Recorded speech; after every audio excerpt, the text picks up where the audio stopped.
When you visualize a girl that's been trafficked, what do you visualize? Do you visualize maybe a girl from the inner city, maybe a girl from a broken home?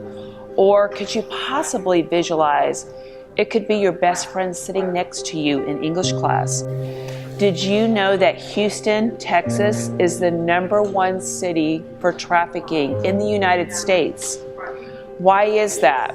Well, first, it is because we live close to the Mexican border.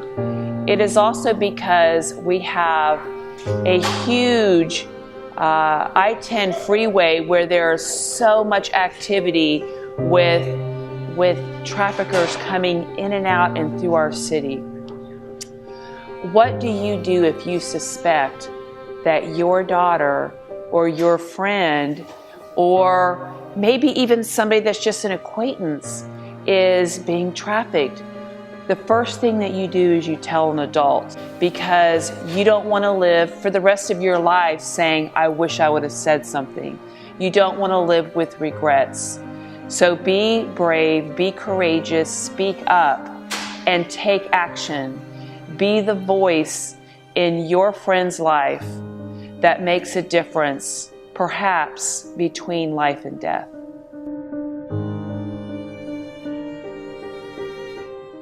We live in Katy, Texas, in Fort Bend County, which is the #1 county in the entire state of Texas for trafficking.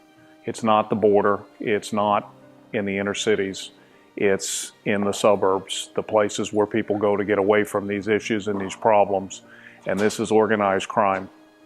And these people are very well funded, and they are very organized, and they are targeting your daughters.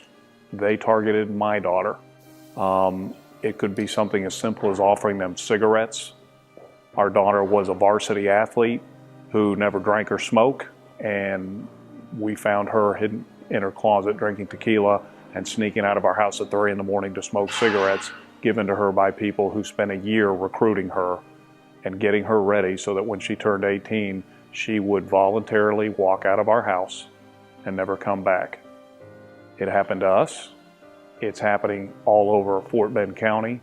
It's happening all over Katy, Texas. It's happening all over Houston, Texas. It's real. It's a bigger problem than any of you or I could imagine, and it's a growing problem.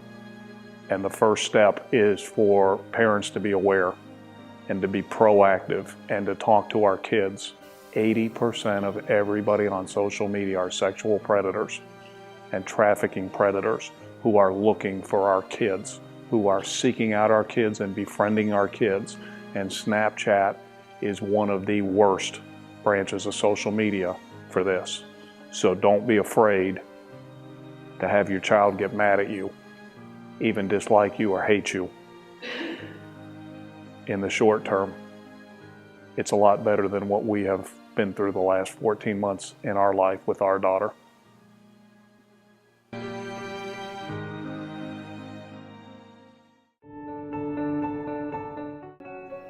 I decided to encourage student council this year to get involved with an organization called Free the Captives. And the organization helps young girls who have been either involved in human trafficking or have family members that have been involved in human trafficking, help learn how not to continue in that world. So we set out to work with Free the Captives on something that would help these girls have a special Christmas. And we were really fortunate. We have raised over $700 in gift cards because of the student body at Memorial High School. And I believe somewhere in the realm of over 15 bags filled with Bath and Body Work type supplies that we can give them. So it was an extraordinary venture for us, and I'm really proud of Memorial High School.